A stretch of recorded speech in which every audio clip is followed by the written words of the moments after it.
नमो भगवते वासुदेवाय।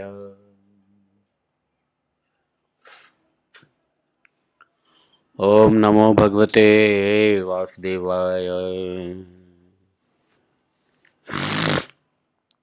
ओम नमो भगवते वासुदेवाय। ओम नमो भगवते वासुदेवाय।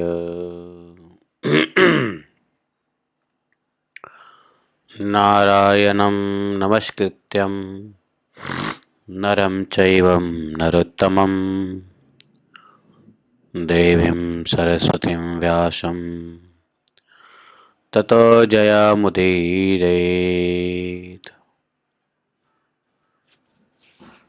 नष्टप्रायस्वभद्रेषु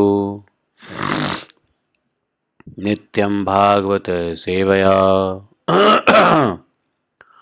भगवते उत्तमश्लोके भक्तिः भवति नैष्ठिकी। ॐ जन्मान्तस्य तन्वयादितरतः चौर्थेष्वभिज्ञस्वराट्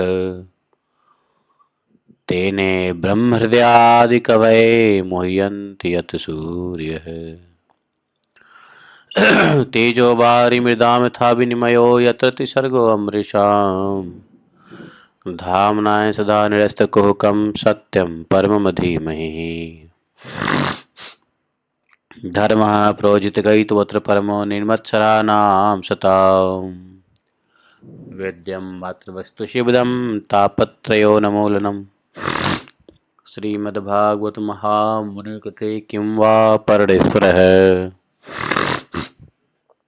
सद्यो हृदयवदत्तकृतभिः शुश्रूभिः तत्क्षणात् निगमकल्पतरोर्गलितं फलं शुकमुखाद् द्रवितसंयुतं पिबत भागवतं रसमालयं मुहुरहो रसिका भुवि भावुकाः।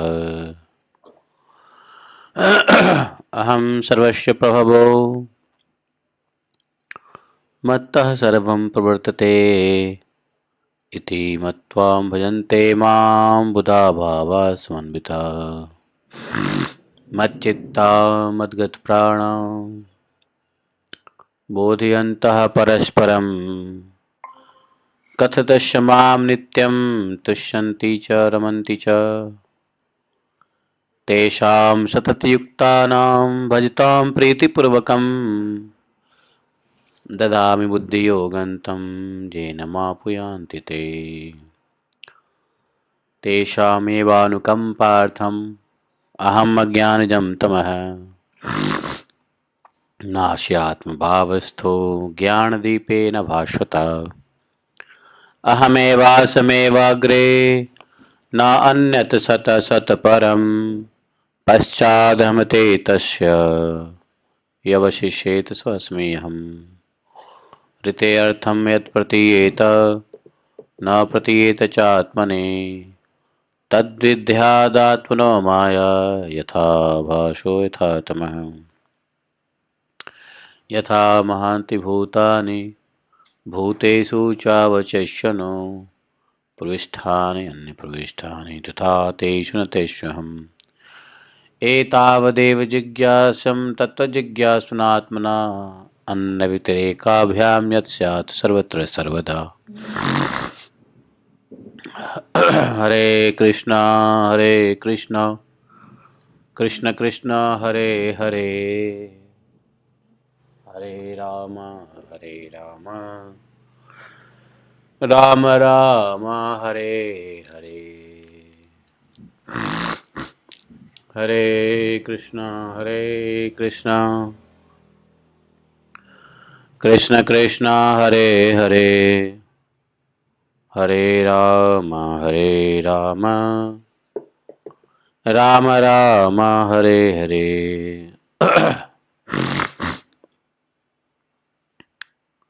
हरे कृष्णा। तो जय श्री राधे। आज हम लोग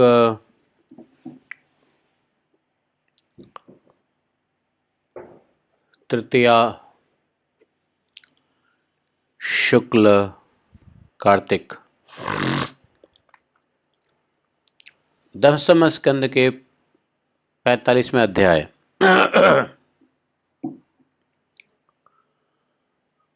श्री कृष्ण बलराम जी का यज्ञोपवीत और गुरुकुल प्रवेश। श्री शुकवाच पीतरा बपुलब्धार्थौ विदित्वा पुरुषोत्तमः मां भूदिति निजामायां तथा न जनमोहिनीम्। उवाच पितरावेत्य साग्रजः सात्वतवर्षभः प्रस्रयावनतः प्रीन्नत् अम्बतातेति सादरम्। नास्मतो युवयोस्ताद् नित्योत्कण्ठितयोरपि बाल्यपौगण्डकौ कैशोराः पुत्राभ्यां भवन क्वचित्। न लब्धो दैवहतयो वासो नो वदन्ति के यां बालाः पितृगेहस्था विन्दन्ते लालिता मुदम्।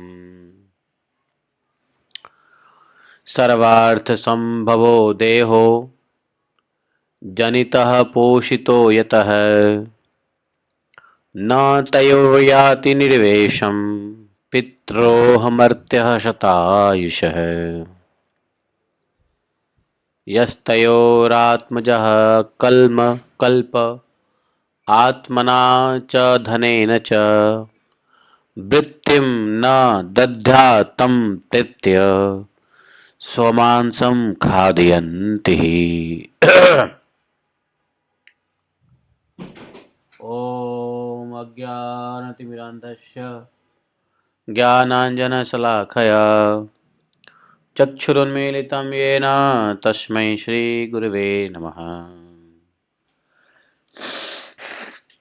श्रीचैतन्य मनोभीष्टं स्थापितं येन भूतले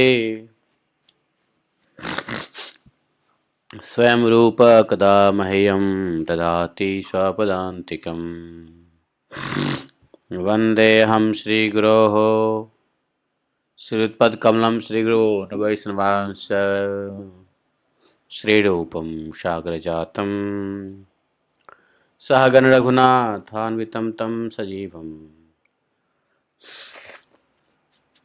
साद्वैतं सावधूतं परिजन सहितं श्रीकृष्ण चैतन्य देवं श्री राधा कृष्ण पादान् सहगण ललिता श्री विशाखान्वितांश्च। हे कृष्ण करुणा सिंधो दीनबंधो जगतपते गोपेश गोपिका कांतं राधा कांतं नमस्तुते। तप्त कांचन गौरांगी राधे वृंदावनेश्वरी वृषभानुसुते देवी प्रणमामि हरिप्रिये।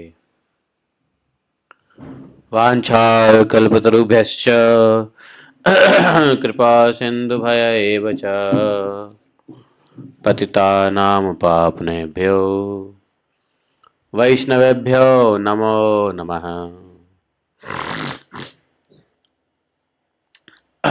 तो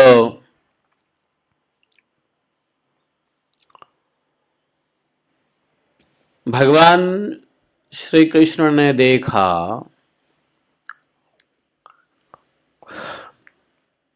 पुरुषोत्तमः विदित्वा पितरा बपुलब्धार्थौ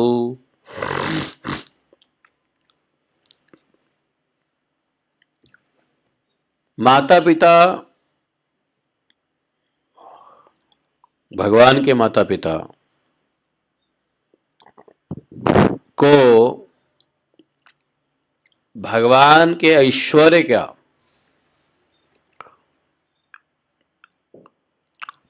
और भगवान श्री कृष्ण में भगवत भाव का ज्ञान उत्पन्न हो गया।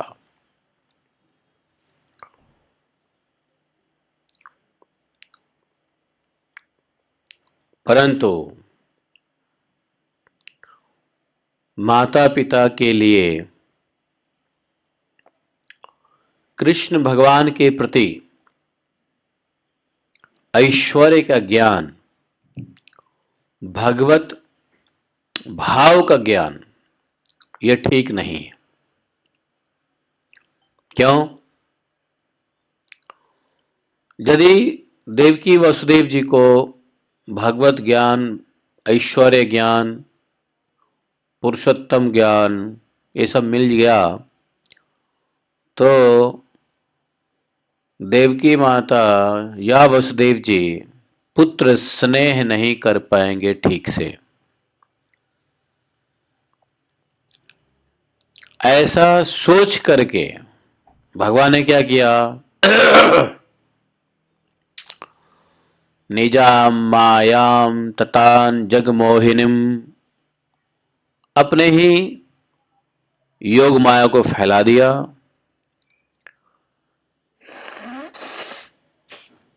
जो भगवान के माता पिता को मुग्ध रखकर, माता पिता को मुग्ध कर दिया।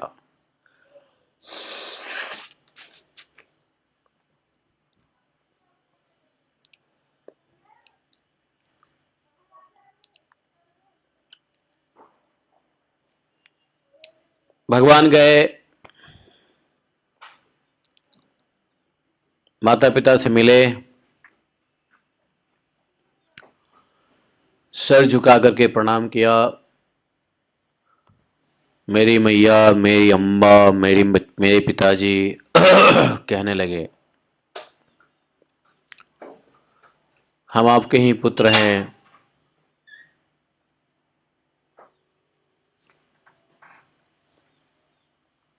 आप हमारे लिए सर्वदा उत्कंठित रहते थे, फिर भी आप हमारे बाल्य, पौगंड, किशोर अवस्था का सुख हमसे नहीं पा सके।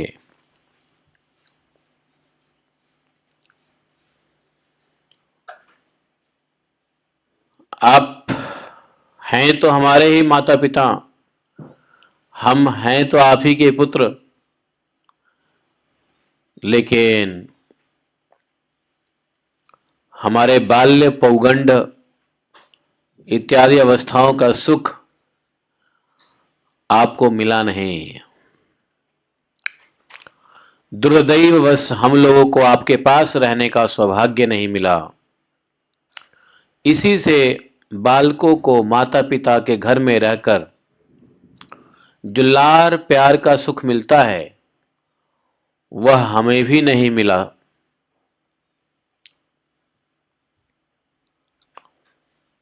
पिता और माता ही इस शरीर को जन्म देते हैं और इसका लालन पालन करते हैं।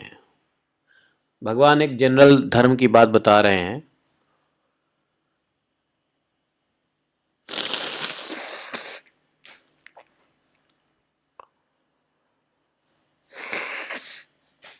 माता पिता की वजह से शरीर मिलता है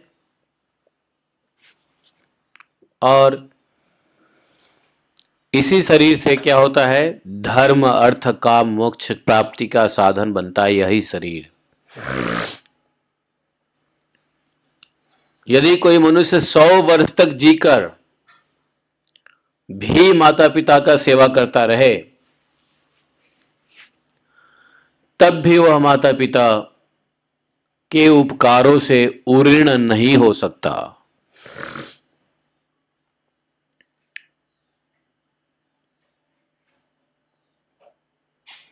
वैसे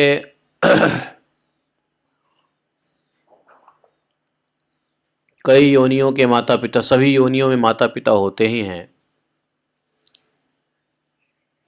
लेकिन अन्य योनियों के माता पिता होने का कोई महान वो नहीं है, क्योंकि मनुष्य योनि ही सिर्फ धर्म, अर्थ, काम, मोक्ष इत्यादि प्राप्त करने के साधन हैं। तो मनुष्य योनि के जो माता पिता हैं, मनुष्य योनि के माता पिता ही सिर्फ वास्तव में माता पिता हैं, क्योंकि मनुष्य योनि ही अपना उद्धार करने में समर्थ है। इसलिए बोले 100 जन्म तक भी यदि पुत्र माता पिता की सेवा करता रहे तो माता पिता के उपकार से मुक्त नहीं हो सकता। ऋण,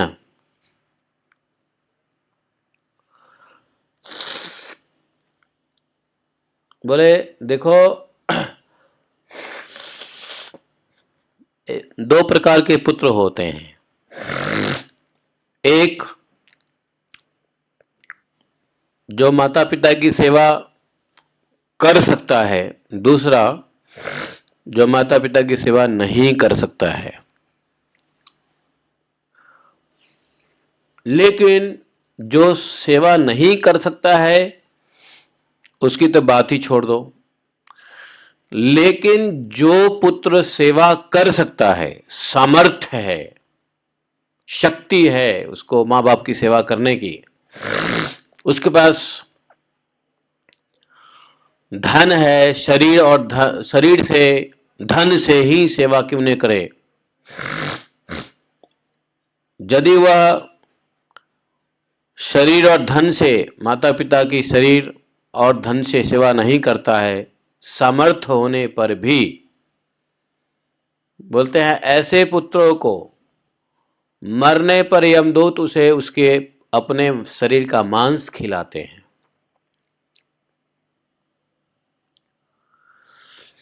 जो पुत्र समर्थ होकर के भी बूढ़े माता पिता अपने सती पत्नी, यदि पत्नी कंप्लीटली सरेंडर्ड हो, सती हो, माता पिता, सती पत्नी, बालक, संतान, गुरु, ब्राह्मण और शरणागत का भरण पोषण नहीं करता, वह जीता हुआ भी मुर्दे के समान ही है।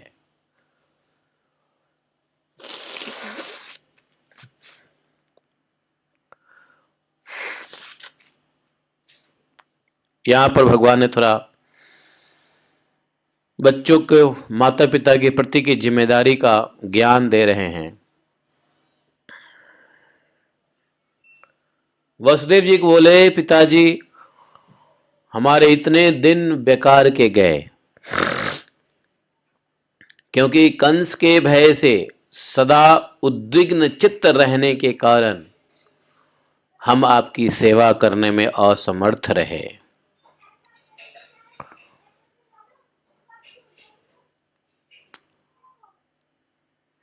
आप दोनों हमें क्षमा करें। दुष्ट कंस ने आपको इतने कष्ट दिए, परंतु हम परतंत्र रहने के कारण आपकी कोई सेवा शुश्रूषा न कर सके।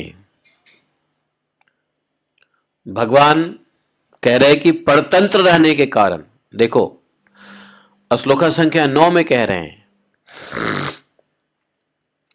अकुर्वतोर्वा शुश्रूषाम क्लिष्टयो दुहृदा भृशम, हाँ तत् क्षंतुम अर्हतास्तात मातर्नौ परतंत्रयोः।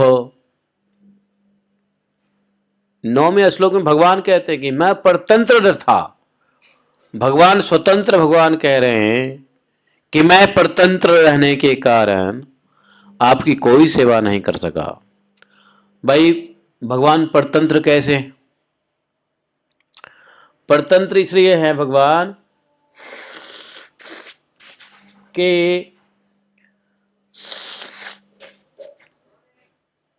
भगवान अपने भक्तों के परतंत्र रहते हैं।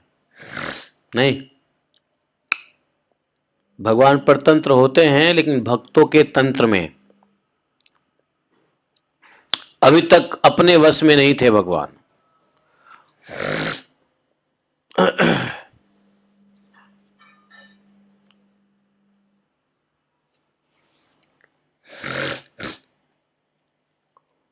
तो इति माया मनुष्यस्य हरेः विश्वासात्मनो गिरा मोहितवाङ्गमारोप्य परिष्वज्यापतुर्मुदम्। भगवान अपने लीला से मनुष्य बने हुए भगवान के इस वाणी से मोहित होकर के देवकी वसुदेव ने उन्हें गोद में उठा लिया और हृदय से चिपकाकर परम आनंद प्राप्त किया।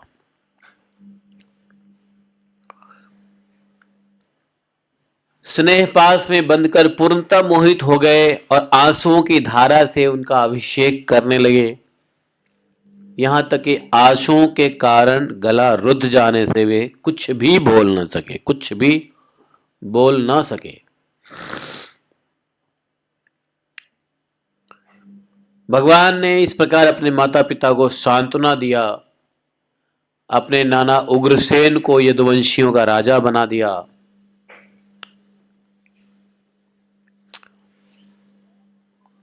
राजा बना करके भगवान ने स्वयं राजा नहीं बने, मतलब कंस को मार के भगवान स्वयं राजा ना बने। कायदे से तो भगवान ने कंस को मारा तो भगवान ही राजा बनना चाहिए था, लेकिन भगवान राज सिंहासन में बिठा दिया किसको? अपने नाना जी को।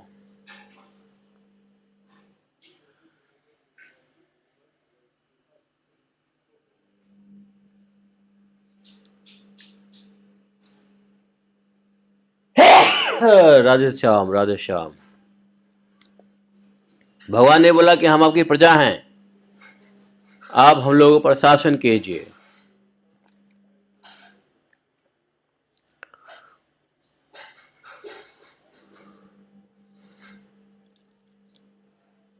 राजा ययाति का श्राप होने के कारण यदुवंश सिंहासन पर नहीं बैठ सकते। यदुवंशियों को श्राप मिला था कि राज्य सिंहासन पर नहीं बैठ सकते।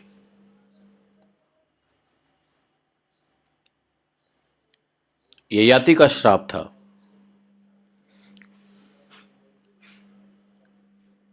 भगवान ने कहा हम लोग राज्य सिंहासन पर नहीं बैठ सकते, मेरी इच्छा है आप बैठिए, इसमें आपको कोई दोष नहीं होगा। मैं सेवक बनकर आपकी सेवा करता रहूंगा, बड़े बड़े देवता भी सिर झुकाकर आपको उपहार देंगे। भगवान श्री कृष्ण ही सारे विश्व के विधाता हैं।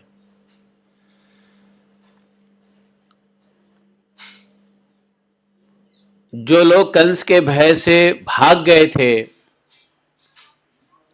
अन्य अन्य देशों में, यदु, वृष्णि, अंधक, मधु, दर्शार, कुकुर आदि वंशों के उत्पन्न समस्त सजातीय अपने सभी संबंधियों को ढूंढ ढूंढ कर बुलवाया और सबको वापस मथुरा में वास कराया, जो कंस के समय भाग गए थे।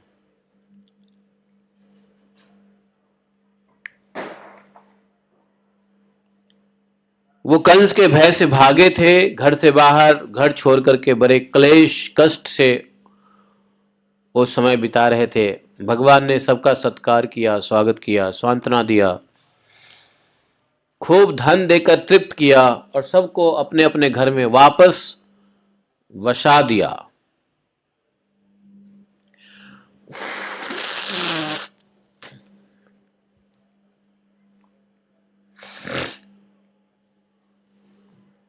अब सारे के सारे यदुवंशी भगवान श्री कृष्ण और बलराम जी के बल से सुरक्षित थे। किसी प्रकार की कोई दुख नहीं, कष्ट नहीं, सारे मनोरथ पूरे हो गए। सबके अपने अपने घरों में आनंद छा गया।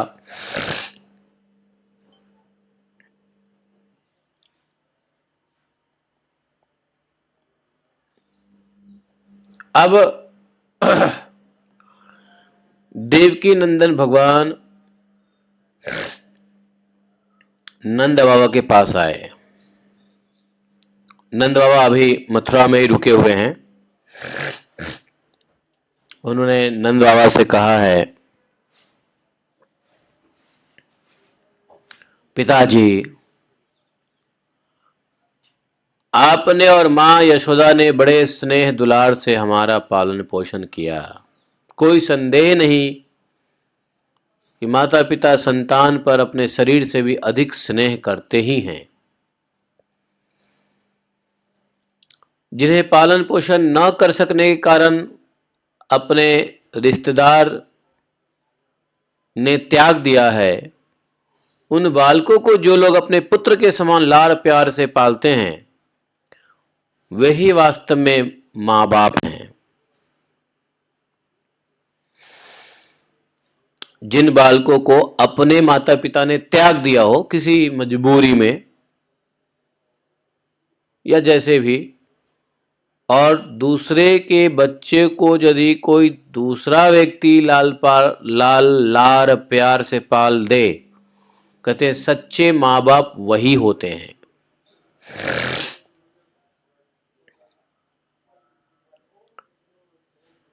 यहां नंद बाबा को पता चल गया था कि कृष्ण किसके पुत्र हैं।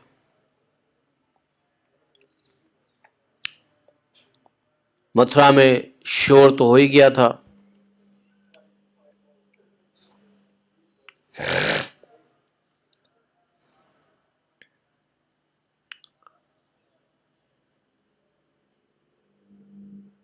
गर्ग संहिता में थोड़ा डिटेल वर्णन है नंद बाबा और भगवान के बीच में,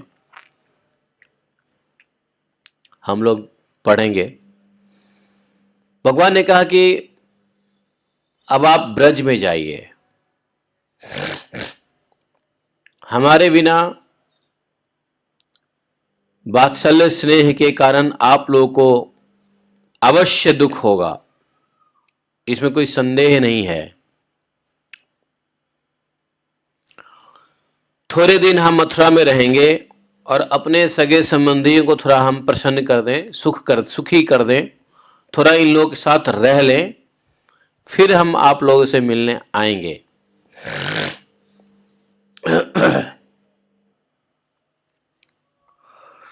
भगवान ने बहुत जैसे तैसे नंद बाबा और दूसरे ब्रजवासियों को समझा बुझा करके बड़े आदर के साथ नाना प्रकार के वस्त्र आभूषण, अनेक धातुओं के बने हुए बर्तन आदि दे करके उनको सत्कार किया है। भगवान की बात सुनकर नंद बाबा ने प्रेम से अधीर होकर दोनों भाइयों को गले लगा लिया। नंद बाबा के आंखों से आंसू रुक नहीं रहे हैं। नंद बाबा की स्थिति ऐसी हो गई है जैसे मानो शरीर से प्राण निकल गए हों। मथुरा में रह नहीं सकते और ब्रज में वापस लौटने की इच्छा नहीं हो रही है। मथुरा उनका घर गांव है नहीं, वो तो पहाड़ में रहने वाले, गांव में रहने वाले ब्रजवासी हैं। खासकर देखो, जब किसी बालक को बचपन से पाले हो, 12 वर्ष की अवस्था, 13 वर्ष की अवस्था में पता चले कि यह बालक हमारा नहीं है, ये बालक तो दूसरे का है। साधारण बालक के भी पालने पोसने में इतना कष्ट होता है जब यह जान करके अरे इसका माता पिता तो कोई और है, अब तो इसके माता पिता आ गए इसको लेने के लिए। तो साधारण बालक को इस प्रकार से पालने में इतना मोह हो जाता है, और फिर ये साधारण बालक तो है नहीं, स्वयं भगवान कृष्ण हैं। नंद बाबा के मन में हृदय बहुत भारी है, मन बहुत, अब नंद बाबा को समझ में नहीं आ रहा है कि वो प्रसन्न हो या दुखी हो।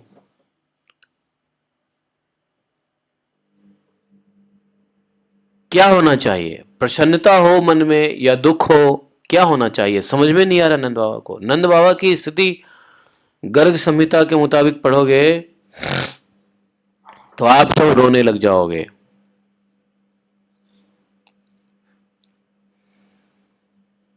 जाने की इच्छा नहीं हो रही है, मथुरा रुक नहीं सकते हैं। देवकी वसुदेव के सामने क्या कह सकते हैं? दुख भी प्रकट नहीं कर सकते हैं और खुशी भी प्रकट, खुशी तो दिखावा के हो ही रहे हैं, लेकिन दुख भी प्रकट नहीं कर सकते हैं। कह भी नहीं सकते कि कान्हा मेरा है। 12-13 वर्षों तक का लगाव अब एक प्रकार का बिछड़ाव में बदल गया।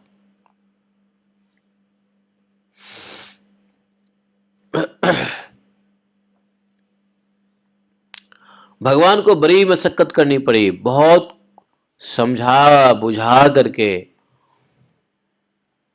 नंद बाबा। अब नंद बाबा क्या समझे क्या बूझे, वो तो सिर्फ रोए जा रहे हैं। जैसे तैसे अपने को भारी हृदय और मन लिए हुए वापस ब्रज में आए। ब्रज में आए तो वैसे तो भागवतम में इस बात का चर्चा नहीं किया है, लेकिन अन्य ग्रंथों में है कि नंद बाबा जब ब्रज में आए हैं तो इधर यशोदा मूर्छित हो रही है और इधर नंद बाबा मूर्छित हो रहे हैं। यशोदा कुछ पूछ नहीं पा रही है, नंद बाबा कुछ बता नहीं पा रहे हैं। बताए तो क्या बताएं? ये बताए कि कृष्ण हमारा पुत्र नहीं था, ये बताए कि पुत्र था तो साथ में क्यों नहीं आया, फिर नहीं आया तो कब आएगा। भगवान ने कोई डेट दिया ही नहीं कि आऊंगा मिलने, लेकिन कब आऊंगा बताया ही नहीं। अनडेटेड प्रॉमिस कर दिया भगवान ने।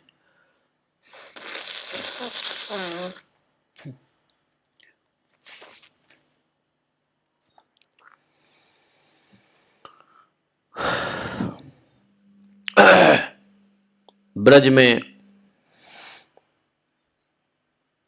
जो कुछ भी हुआ है उसको हम लोग बाद में सुनेंगे समझेंगे।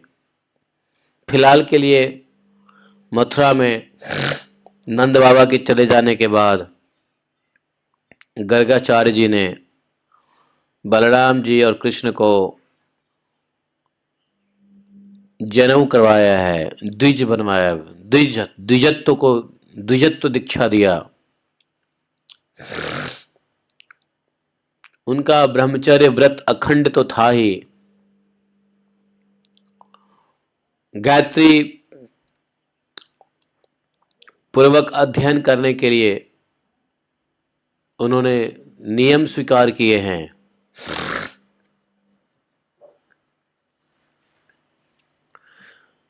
हालांकि भगवान कृष्ण बलराम से ही सभी विद्याएं निकलती है, स्वयं तो सर्वज्ञ है ही, उनका निर्मल ज्ञान स्वतः सिद्ध है। फिर भी मनुष्य के लीला कर रहे हैं तो मनुष्य की लीला को, मनुष्य लीला में सब कुछ करना पड़ता है। गुरुकुल में जाना पड़ेगा। दोनों गुरुकुल में चले गए हैं। संदीपनी मुनि के पास अवंतिकपुर में, उज्जैन में। संदीपनी मुनि काश्यप गोत्री ब्राह्मण थे, गुरुकुल चलाया करते थे उज्जैन में। दोनों भाई गुरु के पास रहने लगे, सभी प्रकार के नियमित चेष्टाओं के साथ सुसंस्कारवान बालक की तरह। गुरुजी भी उनकी आदर करते थे और कृष्ण बलराम ने भी गुरु की सेवा कैसे करनी चाहिए ये आदर्श स्थापित किया। बड़ी भक्ति से इष्ट देव के समान उनकी सेवा करने लगे। गुरु सांदीपनी बड़े शुद्ध भाव से प्रसन्न तो रहते ही थे। दोनों भाइयों को 6 अंग और उपनिषदों के सहित संपूर्ण वेदों की शिक्षा दी। शास्त्र के 6 अंग है और उपनिषद जितने ग्रंथ है के साथ वेद की पूरी शिक्षा दी।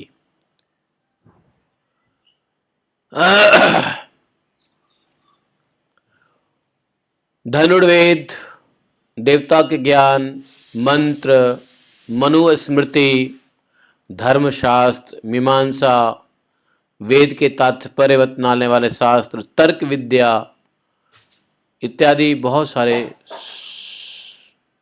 शिक्षा दिया। तर्क विद्या मतलब न्याय शास्त्र, साथ में संधि, विग्रह, यान, आसन, द्वैध, आश्रय, 6 भेदों से युक्त राजनीति का भी अध्ययन कराया। राजनीति के कई भेद हैं। संधि, विग्रह, यान, आसन, वैद्य, द्वैध और आश्रय, सारी विद्याओं के तो भगवान प्रवर्तक हैं, लेकिन फिर भी श्रेष्ठ डिसाइपल होते, जैसे व्यवहार करते, एक बार में ही सारी विद्याएं सीख लेते। दोनों ने 64 दिन में 64 कला सीख लिया।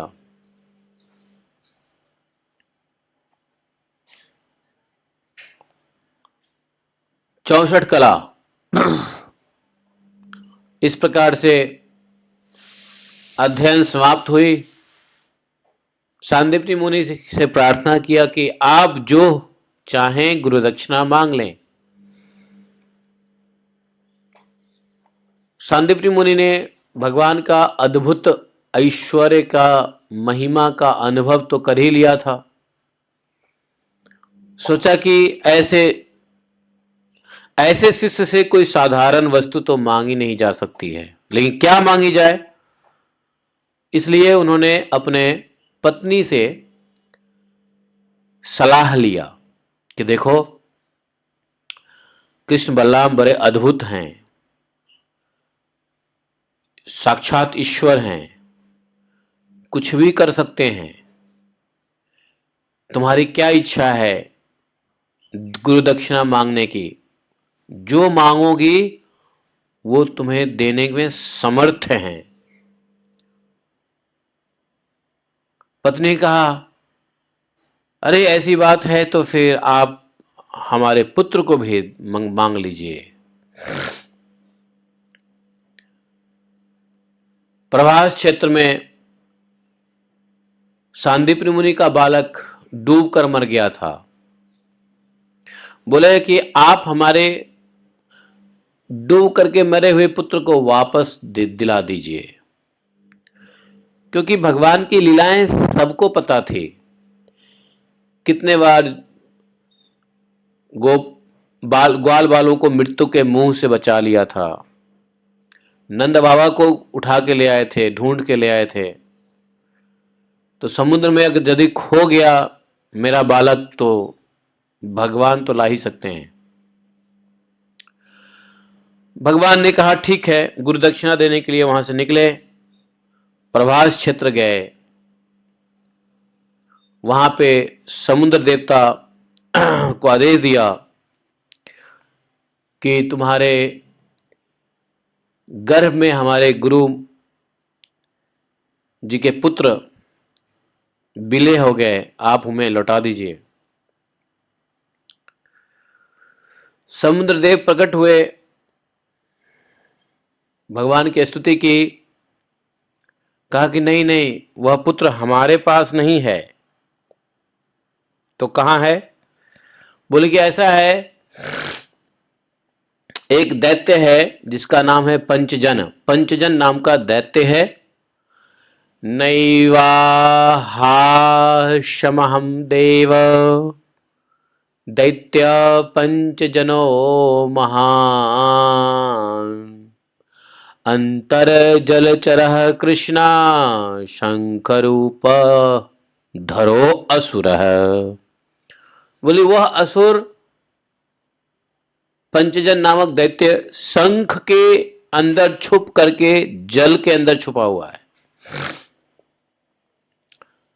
जल शंख जल में और असुर शंख के अंदर छुपा हुआ है।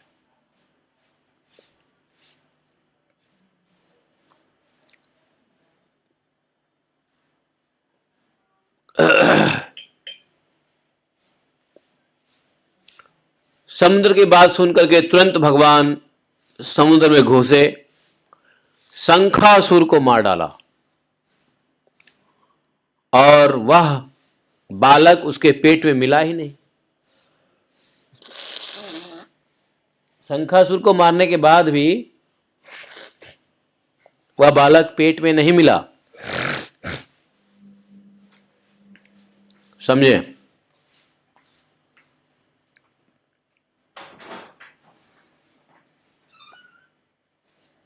तब भगवान ने उस शंख को छोड़ा नहीं, उस शंख को वहां से ले करके रथ पर चले। अब वहां से गए संयमनीपुरी, जहां पे यमराज जी का राजधानी था। यमपुरी का राजधानी संयमनीपुरी। वहां जाकर के शंख को बजा दिया। शंख की आवाज सुनकर के ही यमराज समझ गए। यमराज ने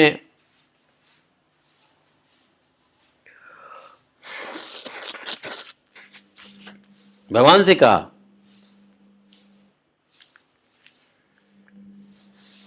आप अपने लीला से मनुष्य शरीर धारण किए हुए हे परमेश्वर, आप दोनों की मैं क्या सेवा करूं?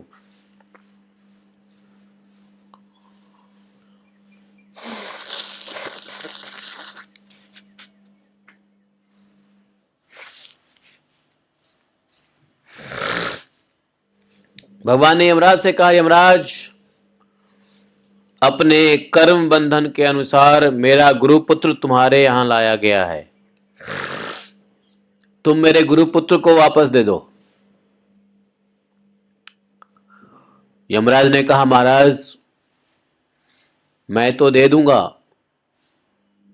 उसका तो सिर्फ आत्मा ही मेरे पास है, मैं वह शरीर नहीं दे सकता।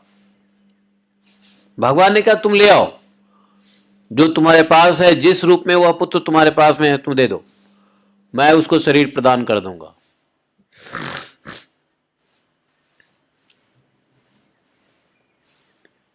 यमराज जी ने सत्कार पूर्वक गुरुपुत्र के आत्माओं को समर्पित कर दिया। भगवान ने उसको ज्यों के त्यों बना दिया, ला करके अपने गुरु को सौंप दिया। कहा, गुरुदेव, आप और कुछ चाहें तो मांग लें। समझे?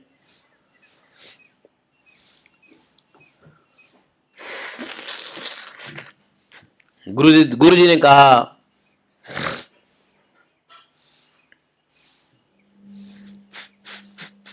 तुम दोनों ने मुंह मांगी गुरु दक्षिणा पहले से ही दे दिया है, अब और क्या चाहिए?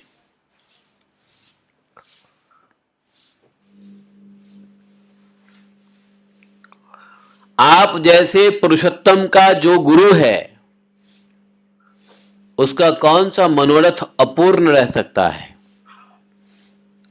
भगवान के गुरु को कौन सी इच्छा है जो नहीं पूर्ण हो सकती है? अब आप लोग हट जाओ और अपने लोकों को पवित्र करने वाली कीर्ति प्राप्त करो।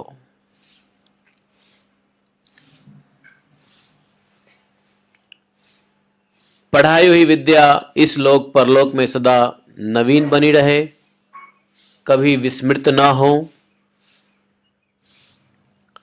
आशीर्वाद दिया गुरुजी ने। फिर गुरुजी से आज्ञा पा करके मथुरा लौट आए। मथुरा की प्रजा कृष्ण बलराम को बहुत दिनों तक नहीं देखी थी, दुखी हो रही थी। भगवान को आया देख के सबको आनंद हुआ, मानो कि खोया हुआ किसी को धन मिल गया हो। भगवान ने गुरुकुल में रह करके 64 दिन में 64 कलाएं सीखी।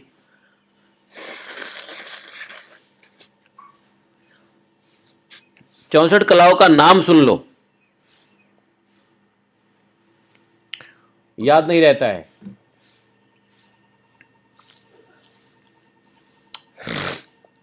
गाने की विद्या, बजाने की विद्या,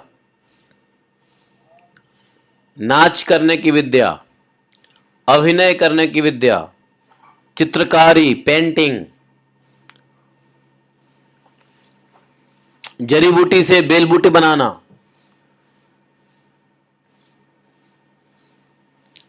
अक्षत पुष्प से पूजा के उपहार की रचना करना, फूलों के सेज बनाना, दांत, वस्त्र, अंगों को रंगना, मणियों की फर्श बनाना, बिस्तर बनाना, सैया रचना, जल को बांध देना, विचित्र सिद्धियां दिखलाना, हार माला बनाना, कान के चोटी के फूलों के गहने बनाना, कपड़े और गहने बनाना, टेलरिंग, फूलों के आभूषणों से श्रृंगार करना, कानों के पत्तों की रचना करना, इत्र, सुगंधित तेल इत्यादि बनाना, जादूगरी भी सीखी, इंद्रजाल जिसको जादूगरी कहते हैं, नाना प्रकार के भेष बनाना सीखना, हाथ की फुर्ती से काम करना, यह भी सीखा, तरह तरह की खाने की वस्तुएं बनाना, नाना प्रकार के पेय पदार्थ बनाना, सुई धागे का काम, कठपुतली बनाने का काम, नचान इत्यादि, पहेली, प्रतिमा आदि बना, मूर्ति बनाना, मूर्तिकार, कूटनीति, ग्रंथ के पढ़ाने की चातुरी, यह भी सीखा भगवान ने, यह कला है, ग्रंथों को पढ़ाने की चातुरी, स्किल, चातुरी मतलब स्किल, यह भी सीखा भगवान ने। पहेली, चलिए पहेली बता, नाटक, आख्यायिका आदि की रचना करना, समस्या पूर्ति करना, पट्टी बेत आदि बनाना, गलीचे दरी आदि बनाना, बढ़ई की कारीगरी, घर बनाना, सोने चांदी आदि धातु हीरे आदि के रत्न बनाना, उनकी परीक्षा करना।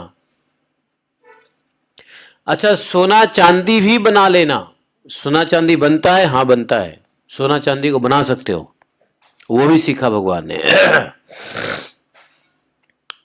मणियों के रंग को पहचानना, खानों की पहचान, खान, वृक्ष की चिकित्सा, भेड़ा, मुर्गा, बटेर आदि की लड़ाने की रीति, तोता मैना आदि की बोलियां बोलना, उच्चाटन की विधि, केशों की सफाई का कौशल, मिट्टी की चीज या मन की बात बता देना, मुट्ठी में की चीजें या मन की बात बता देना, मलक्ष काव्यों का समझ लेना, मलक्ष काव्यों का समझ लेना अर्थात अंग्रेजी, जो मलक्ष काव्य है ना, अंग्रेजी में कुछ लिखा हुआ, वो भी सीख लिया भगवान ने, मलक्ष काव्यों को समझ लेना, ये भी एक विद्या थी, मलक्ष काव्य को समझना। यहां तक कि बहुत सारे फॉरेन लैंग्वेज का भी ज्ञान लिया भगवान ने, विदेशी भाषाओं का ज्ञान, शगुन अपशगुन जानना, प्रश्नों के उत्तर में शुभ अशुभ बतलाना,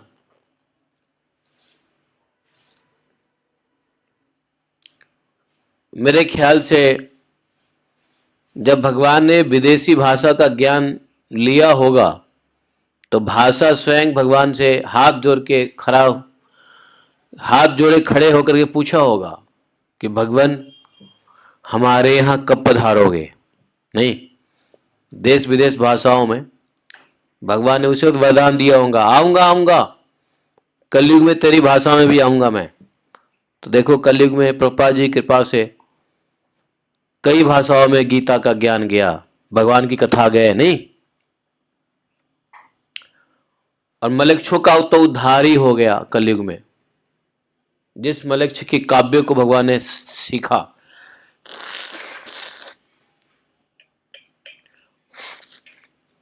समय से पहले ही अपशगुन इत्यादि चीजों का पता चला देना, यह भी एक विज्ञान है। शुभ अशुभ का ज्ञान।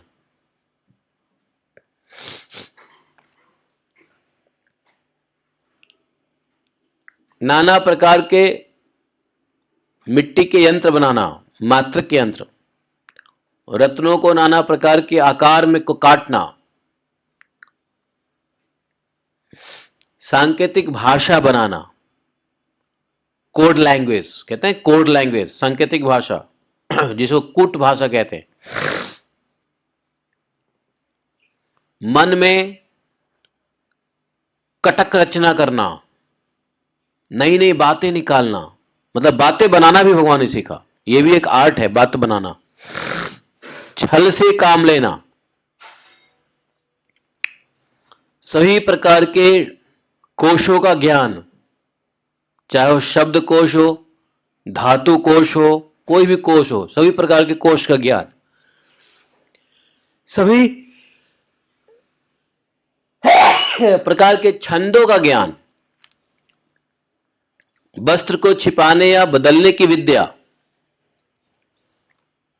दूत कीड़ा, गैम्बलिंग भी सीखा।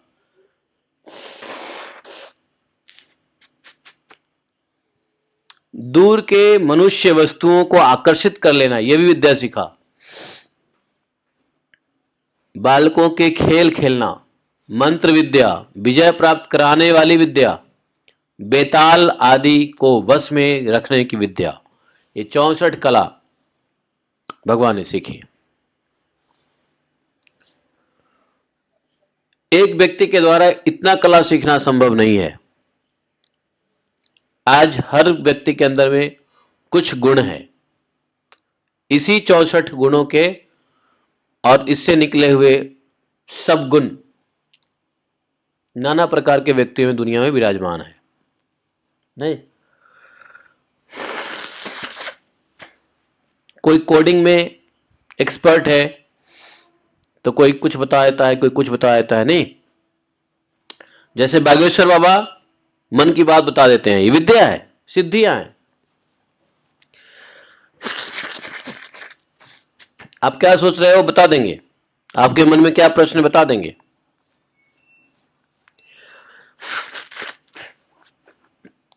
पूरे संसार में यही 64 विद्याएं हैं।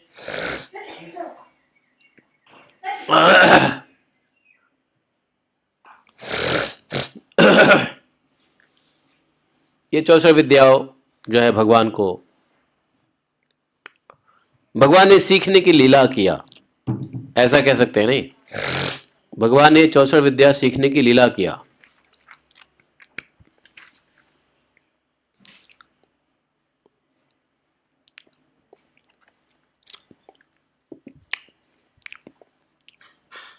अब प्रसंग आया है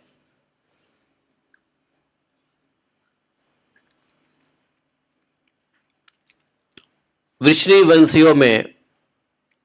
एक भगवान का प्रधान शिष्य था, भगवान जैसा ही दिखता था, उसके भी हाथ लंबे लंबे थे, उसके भी श्याम वर्ण का ही था, परम बुद्धिमान थे वो, भगवान के प्यारे सखा और भगवान के प्यारे मित्र भी थे वो। पाइप ले गई है क्या?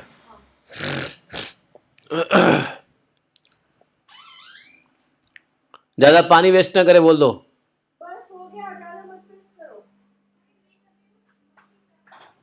तो और वो किसके शिष्य थे? बृहस्पति के शिष्य थे। नाम था उद्धव। भगवान आए मथुरा में, उद्धव को कहा, हे सौम्य उद्धव जी, ब्रज में आप जाइए, वहां मेरे माता पिता हैं, नंद बाबा यशोदा, उनको आनंदित कीजिए। गोपियां मेरे विरह की व्याधि से बहुत दुखी हो रही है, उन्हें मेरा संदेश सुना करके उनकी व्यथा को दूर कीजिए। उद्धव जी, गोपियों का मन नित्य निरंतर मुझ में ही लगा रहता है, उनके प्राण, उनका जीवन, उनका सब कुछ मैं ही हूं। मेरे लिए उन्होंने अपने पति, पुत्र आदि सबको छोड़ दिया, मुझी को अपना प्यारा, मुझको ही अपना प्रियतम। अरे ये सब छोड़ दो, नहीं नहीं, यहां तक कि ब्रजवासिया मुझे अपना आत्मा ही मान रखा है।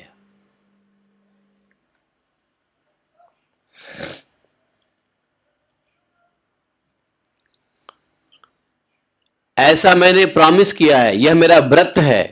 प्रॉमिस नहीं, हाँ, भगवान बोले कि यह मेरा व्रत है कि जो लोग मेरे लिए लौकिक और पारलौकिक धर्मों को छोड़ देता है, मैं उसका भरण पोषण स्वयं करता हूं।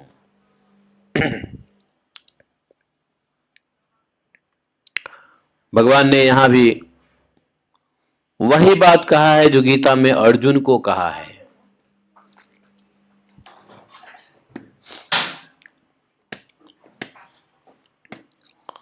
चौथे श्लोक में देखो,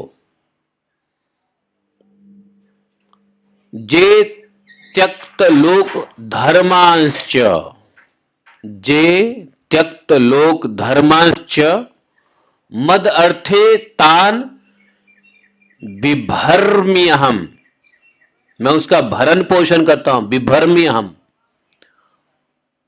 भरण पोषण करता हूं उसका।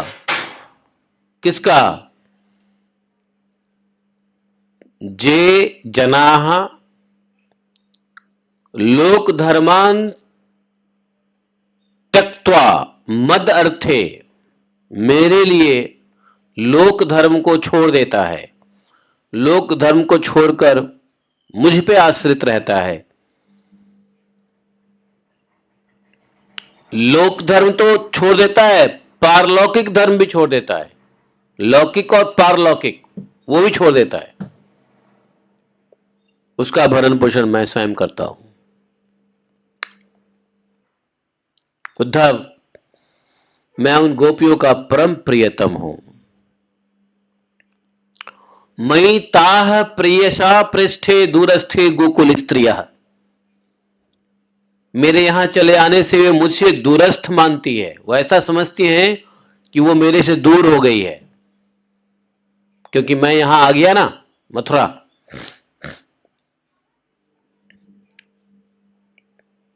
और मेरा स्मरण करके मोहित हो रही है, बार बार मूर्छित हो जाती है, वे मेरी व्यथा, मेरी विरह की व्यथा से विहल हो रही है और प्रतिक्षण मेरे लिए उत्कंठित रहती है।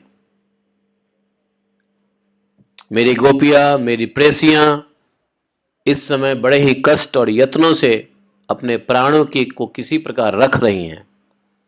मैंने उनसे कहा था मैं आऊंगा, वही उनके जीवन का आधार है, अर्थात इंतजार।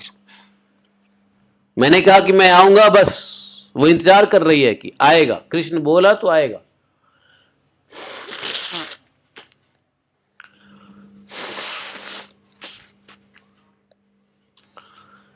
सिर्फ इस बात को याद करके अपने जीवन को धारण किए हुए है गोपियां कि मैंने बोला मैं आऊंगा। अर्थात यदि मैं बोल देता मैं वापस नहीं आऊंगा तो सब प्राण त्याग देती।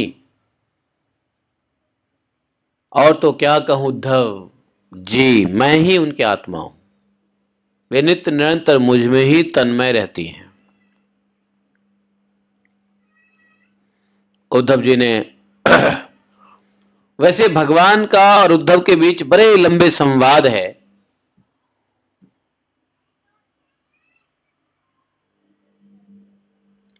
उसके बाद उद्धव जी जाते हैं नंदगांव के लिए रथ पर सवार होकर के।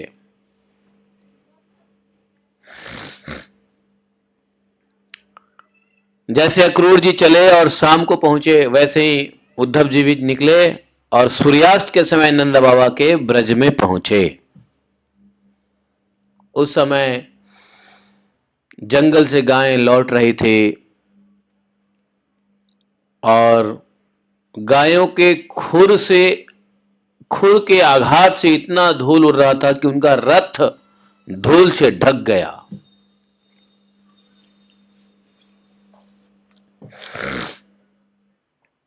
भगवान तो आ गए, लेकिन गैयों को चराने का समय तो वही था, गैयों को ले जाने लाने का समय तो वही था।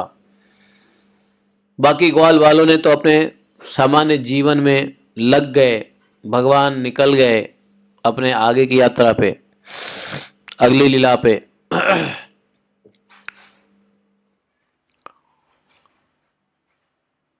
ब्रजभूमि में देखा उद्धव ने ऋतुमती गायों के लिए मतवाले सांड आपस में लड़ रहे थे। उनकी गर्जना से सारा ब्रज गूंज रहा था। थोड़े दिन की ब्याई हुई गाय अपनी थकानों के भारी भार से दबी होने के कारण वे अपने बछड़ों की ओर दौड़ रही थी। व्हाइट कलर के बछड़े इधर उधर उछल कूद मचा रहे थे। उजले उजले रंग के बछड़े उछल कूद कर रहे थे। गाय दूहने की घर घर से ध्वनि आ रही थी और बांसुरियों की मधुर टेर से अब ब्रज भी बड़ा अपूर्व शोभा हो रही थी। ब्रज की गोपी और गोप सुंदर सुंदर वस्त्र गहने सज धज कर श्री कृष्ण बलराम के मंगलमय चरित्रों का गायन कर रहे थे। गोपों के घर में अग्नि सूर्य अतिथि गौ ब्राह्मण और देवता पितरों की पूजा की हुई थी। धूप की सुगंध चारों ओर फैल रहा था। दीपक जगमगा रहे थे। उन घरों को फूलों से सजाया गया था। ऐसे मनोहर गृहों से राजा सारा ब्रज और भी मनोरम हो रहा था।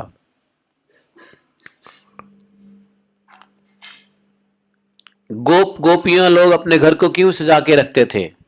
नित्य दीपक जगमगा के रखते थे, पुष्पों से सजाया करते थे। क्यों? क्या पता आज कृष्ण आ जाए।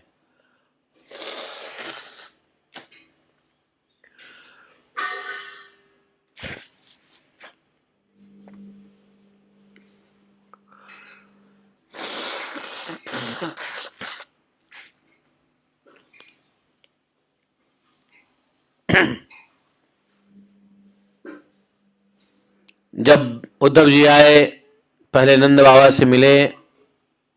नंद बाबा को बड़ी प्रसन्नता हुई है। उद्धव जी को ऐसा सम्मान किया है जैसे मानो श्री कृष्ण स्वयं आ गए हों। उद्धव जी को उत्तम भोजन कराया है। पंखा झेलकर, पैर दबाकर सेवकों ने पलंग पर बिठाया, सुलाया, थकावट दूर किया। थकावट दूर हुई तब नंद बाबा ने पूछा, परम भाग्यवान उद्धव जी, अब हमारे सखा वासुदेव जेल से छूट गए हैं, अब अपने सगे संबंधियों के साथ सब ठीक ठाक तो है ना? अच्छी बात है कि कंस के सारे चेले चपाटी मारे गए।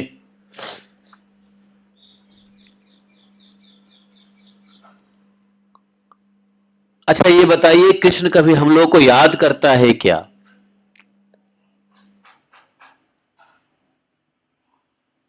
कभी ब्रज की गाय, वृंदावन गिरिराज, गोप सखा क्या उन लोगों को याद करता है कृष्ण कभी? क्या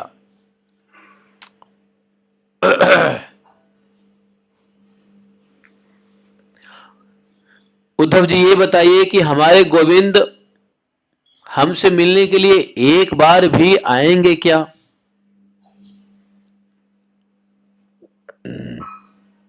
यदि वे आ जाते तो हम उनका मनोहर चितवन युक्त मुख कमल देख तो लेते ही। उद्धव जी, कृष्ण का हृदय उदार है, शक्ति अनंत। उद्धव जी, कृष्ण ने दावानल से हमें बचाया, आंधी पानी से बचाया, वृषासुर से बचाया, अजगर से बचाया। मानो अनेक प्रकार के मृत्यु के निमित्त से जिनको टालना असंभव था, ऐसे मृत्यु के मुंह से हमें एक बार नहीं, कृष्ण ने बार बार बचाया। उद्धव जी, हम श्री कृष्ण के चित्र विचित्र चरित्र, उनके विलासपूर्ण तिरछे चितवन, उनकी हंसी, उनकी मधुर वाणी का स्मरण करते रहते हैं। हम उनके साथ बिताए हुए पल को याद करके इतने तन्मय रहते हैं कि हमसे कोई काम होता ही नहीं है।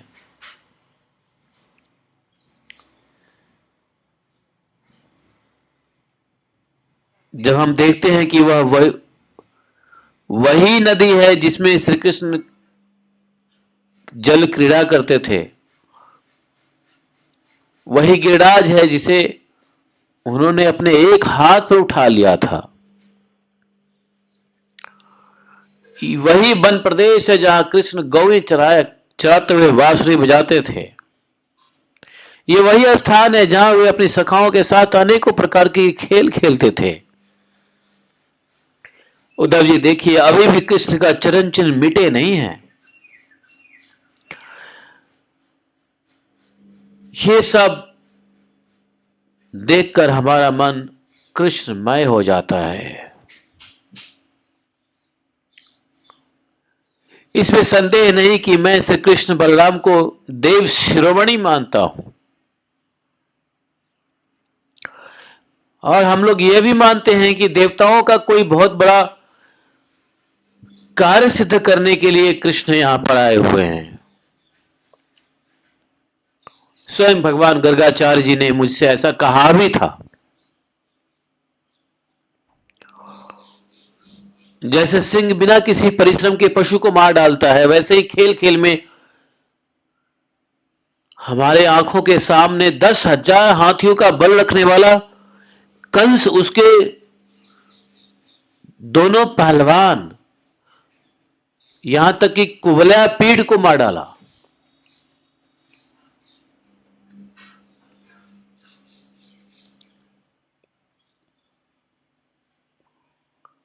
कृष्ण ने 3 ताल लंबे और अत्यंत दृढ़ धनुष को ऐसे तोड़ मारा जैसे हाथी किसी छड़ी को तोड़ डाले। एक हाथ से 7 दिनों तक गिरिराज को उठाए रखा। देखते देखते प्रलंब, धेनुक, अरिष्ट, तृणावर्त, बकासुर, अनेक दैत्य, बड़े बड़े दैत्यों को मार डाला, जिन्होंने समस्त देवता असुरों पर विजय प्राप्त कर ली थी।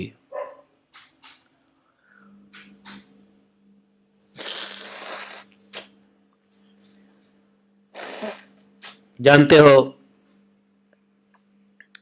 जब यशोदा मैया रो रही थी,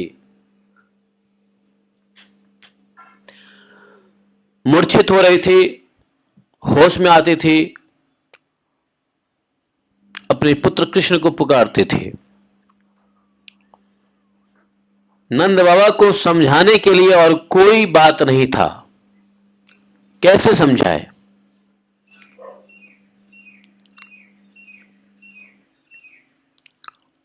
नंद बाबा यशोदा को भगवान के ऐश्वर्य के बारे में बताते थे। कहते थे, यशोदा अब क्यों रो रही है?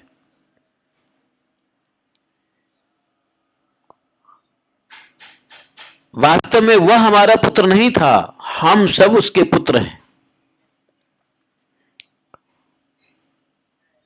अरे वो परमेश्वर था, तुमने देखा नहीं कैसे बड़े बड़े असुर को मारा? क्या यह किसी साधारण मनुष्य का काम है? नंद बाबा यशोदा को बता रहे हैं, बार बार याद दिला रहे हैं,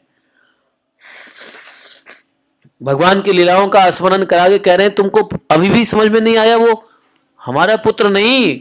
अरे वो पुत्र बनने का लीला करके वो देवताओं के काम बनाने के लिए स्वयं साक्षात परमेश्वर यहां पे आए हुए हैं। तुमको याद नहीं गर्गाचार्य जी ने क्या कहा था? तुम जानते नहीं कैसे तुम्हारे आंगन में तृणावर्त को मारा, कैसे तुम्हारे आंगन से भगवान के ऐश्वर्य, भगवान की लीलाओं को याद दिला दिला करके नंद बाबा यशोदा माता को समझाने की कोशिश कर रहे हैं कि तुम अब पुत्र वियोग छोड़ दो, वो पुत्र नहीं परमेश्वर है। लेकिन यशोदा माता के ऊपर से पुत्र वत्सल्यता का जो भाव है वो हट नहीं रहा है, समझ नहीं पा रही है।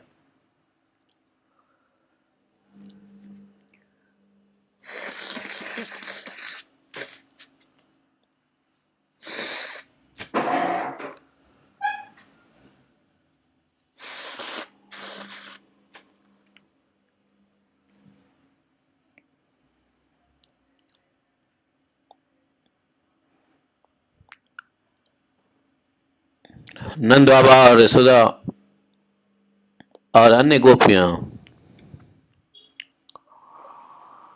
भगवान के चले जाने के बाद किसी प्रकार के कार्य करने में असमर्थ रहे।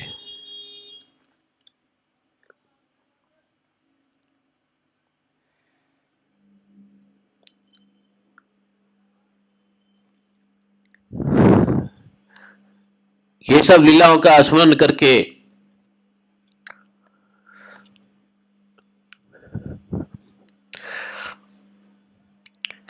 नंद बाबा का गला रुध गया, चुप हो गए।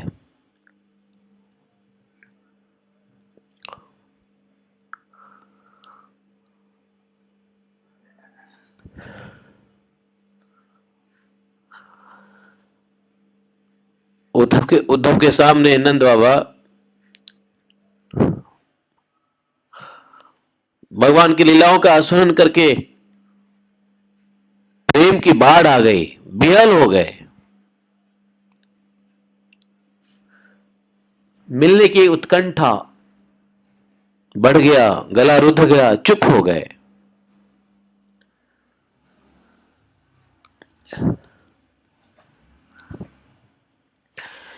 यशोदा रानी भी वहीं बैठी थी, नंद बाबा की बातें सुन रही थी।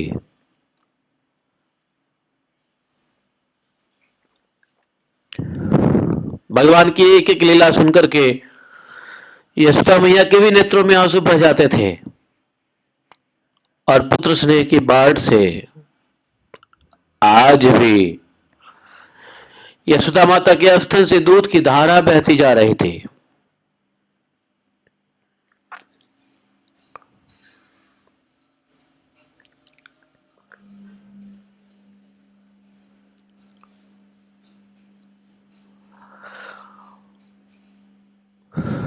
उद्धव जी नंद बाबा और यशोदा रानी के हृदय में श्री कृष्ण के प्रति कैसा अगाध अनुराग है यह देखकर आनंद मग्न हो गए। और उद्धव जी ने भी यशोदा और नंद बाबा की स्थिति को देखकर के स्वयं रोने लगे।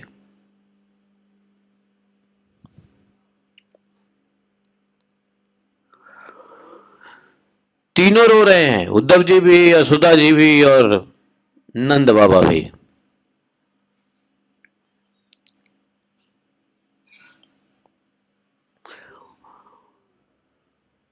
उद्धव जी जैसे तैसे अपने को संभाला और नंद बाबा से कहा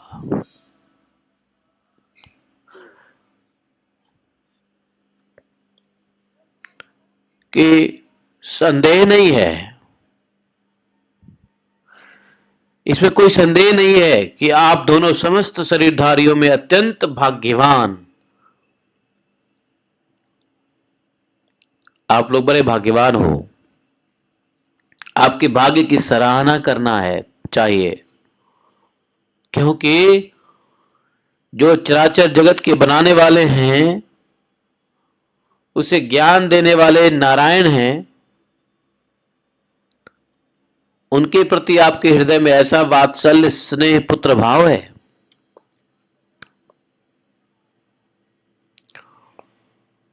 कृष्ण बलराम तो पुराण पुरुष हैं, सभी के निमित्त कारण है, उपादान कारण है, पूरे संसार के उपादान कारण है, कारणों के भी कारण है।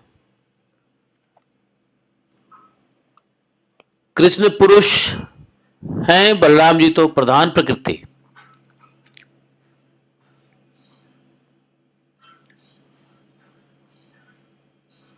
ये दोनों समस्त शरीरों में प्रविष्ट होकर के उन्हें जीवन दान देते हैं।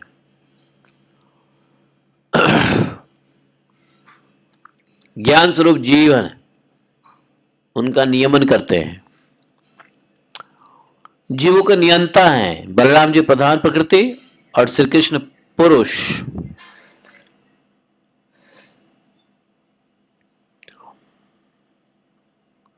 बोले जो जीव मृत्यु के समय अपने शुद्ध मन को एक क्षण के लिए भी उनमें लगा देता है, वह समस्त कर्म वासनाओं को धो बहाता है और शीघ्र ही सूर्य के समान तेजस्वी तथा ब्रह्ममय होकर परम गति को प्राप्त होता है।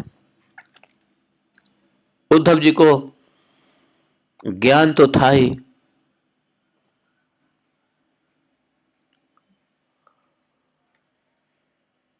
उद्धव जी को ब्रह्म का ज्ञान तो पूर्ण रूप से था।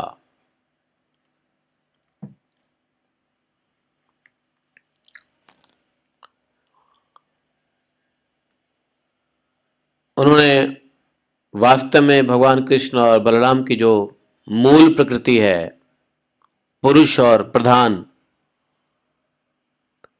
इसके बारे में बताए, लेकिन इस सब से यशोदा माता को कुछ समझना तो है नहीं।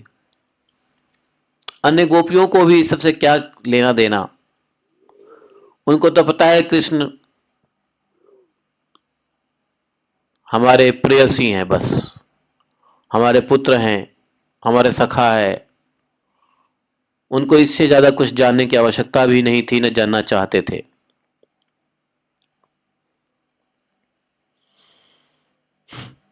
उद्धव जी अपना ज्ञान दे रहे हैं सबको कि जो मनुष्य मृत्यु के समय अपने शुद्ध मन को एक क्षण के लिए भी कृष्ण बलराम में लगा देता है, समस्त कर्म वासनाओं को धो बहाता है, सूर्य के समान तेजस्वी और ब्रह्ममय होकर परम गति को प्राप्त करता है।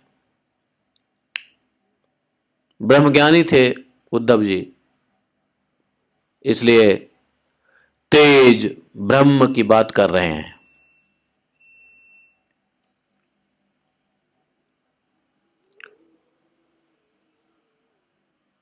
बोले वही भगवान है, सबके आत्मा परम कारण है, भक्तों की अभिलाषा पूर्ण करने के लिए पृथ्वी पर आए हैं,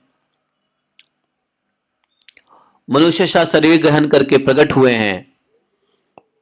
उनके प्रति आप दोनों का ऐसा सुदृढ़ वात्सल्य भाव है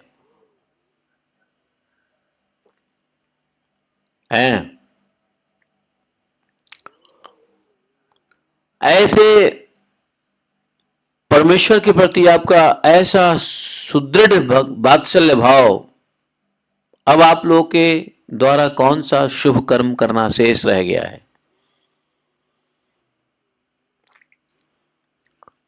बोले कि देखो कृष्ण बलराम थोड़े दिन में ब्रज में आएंगे और आप दोनों का और अपने माँ बाप को भी आनंदित करेंगे। जिस समय उन्होंने समस्त यदुवंशियों के द्रोही कंस को रंगभूमि मार डाला और आपके पास आकर कहा कि मैं ब्रज में आऊंगा, वो सत्य करेंगे, अपने कथन को आएंगे जरूर।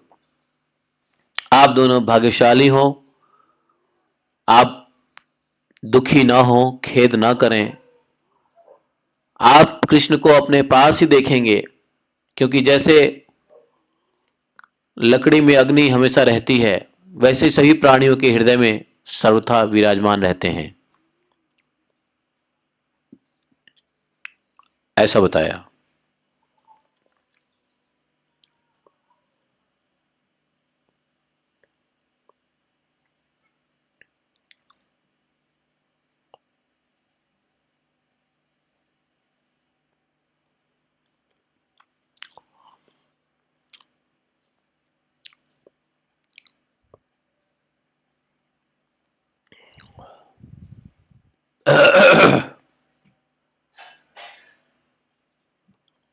उद्धव जी भगवान के बारे में तो बताया ही, साथ में ज्ञान देने की कोशिश की है सबको।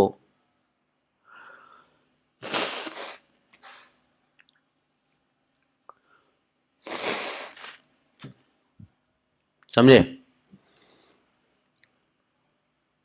उन्होंने ज्ञान देने की कोशिश किया कि एक शरीर के प्रति अभिमान न होने के कारण न तो कोई उनका कोई प्रिय है ना अप्रिय है कि नहीं? वे सबके प्रति समान है, न उनके दृष्टि में कोई उत्तम है ना अधम है। विषमता भाव रखने वाला भी उनके लिए विषम नहीं है। न उनका कोई माता है, न पिता है, न पत्नी है, न पुत्र है, न अपरा है, न पराया है, न देह है, न जन्म है। इस लोक में उन कृष्ण का कोई कर्म नहीं है। वे भी साधुओं के परित्राण के लिए, लीला करने के लिए सात्विक, मत्स्य आदि, तामस और मनुष्य आदि मिश्र योनियों में शरीर धारण करते हैं। भगवान अजन्मा है, गुणों से ऊपर है, गुणातीत है। लीला के लिए खेल खेल में गुण को स्वीकार कर लेते हैं, जगत का पालन करते हैं, रचना करते हैं। ये सब बात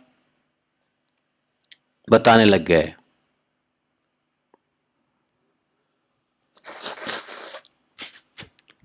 समझे?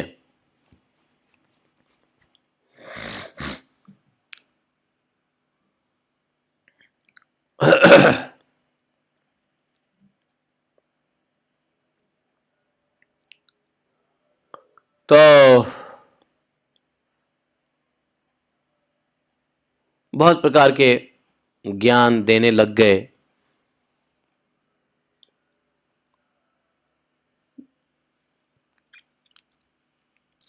बोले चित्त में अहम बुद्धि होने के कारण, भ्रम वसु से आत्मा अपना मैं समझ लेने के कारण जीव अपने को कर्ता समझ लेता है।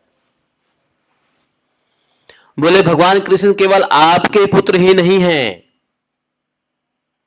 भगवान कृष्ण बोले केवल आपके पुत्र नहीं हैं, वे समस्त प्राणियों के आत्मा है, समस्त प्राणियों के पुत्र, समस्त प्राणियों के माता पिता और स्वामी भी है। नंद बाबा जो कुछ देखा या सुना जाता है, वह चाहे भूत से संबंध रखता हो, वर्तमान से, भविष्य से, अस्थावर, जंगम, महान, अल्प, कुछ भी, ये सब कुछ कृष्ण से अलग नहीं है। कृष्ण के अतिरिक्त ऐसी कोई वस्तु नहीं है जिसे वस्तु कह सके। वास्तव में सब के सब वही हैं, वही परमार्थ तत्व हैं। ज्ञान दिया गोपियों को।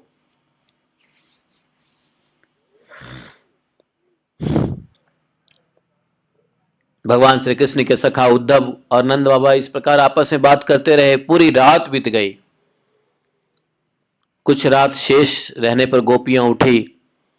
दीपक जलाकर उन्होंने घर की दहली पर वासुदेव का पूजन किया। अपने घरों में को झाड़ फुहार साफ किया, दही मथने लगी।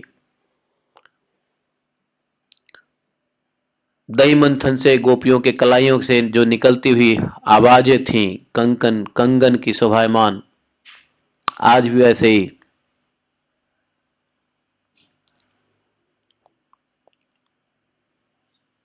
सभी गोपियां भगवान के मंगलमय चरित्र गान करती हुई दही को मथ रही थी।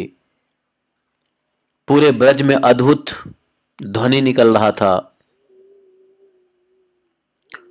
भगवान के लीलाओं का स्वर लहड़ी सभी दिशाओं में फैल रहा था, गूंज रहा था।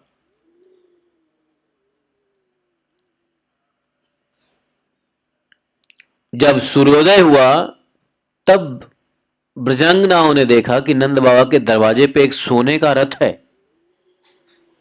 सभी गोपियां प्रसन्न हो गई। उनको लगा ये किसका रथ है, कहीं कृष्ण तो नहीं आए। थोड़ी देर में गोपियां कहती हैं ऐसा तो नहीं है कि कंस का भेजा हुआ अक्रूर तो कहीं दोबारा नहीं आ गया। इसी प्रकार की सोने की रथ अक्रूर भी लेके आया था। श्याम सुंदर को यहां से मथुरा ले गया। दूसरी गोपियां कहती है क्या अब वह हम लोगों को ले जाकर अपने मरे हुए स्वामी कंस का पिंडदान करेगा?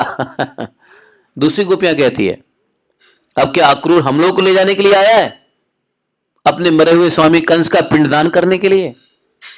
यहां क्यों आएगा वो, क्या प्रयोजन हो सकता है? ब्रजवासिनी स्त्रियां इसी प्रकार आपस से बातचीत कर रही थी आपस में कि उसी समय नित्य कर्म से निवृत्त होकर उद्धव जी आए। उद्धव जी को देखा गोपियों ने,